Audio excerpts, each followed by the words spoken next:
આપણે આજે વાક્યના પ્રકારો રમતા રમતા શીખીશું.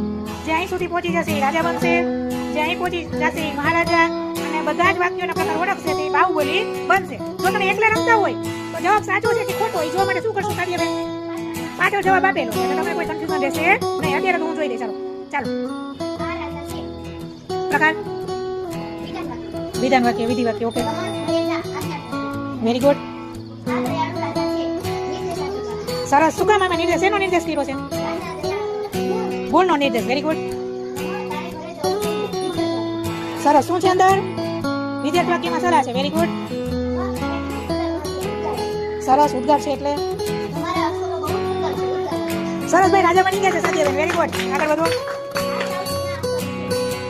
વિચારજો. આ સાવ ઝીણા અક્ષરો છે, બધા વિચારી શકો છો કેવું વાક્ય છે. કઈ વાંધો નહીં, ખોટું પડે પ્રયત્ન કરવાનો. સરસ. એનો નિર્દેશ છે અંદર, અક્ષરોની સ્થિતિ બતાવી છે. જોયું ને તમે? સરસ. આગળ વધો, પ્રશ્ન છે. વેરી ગુડ, સરસ. સલાહ છે. શાબાશ,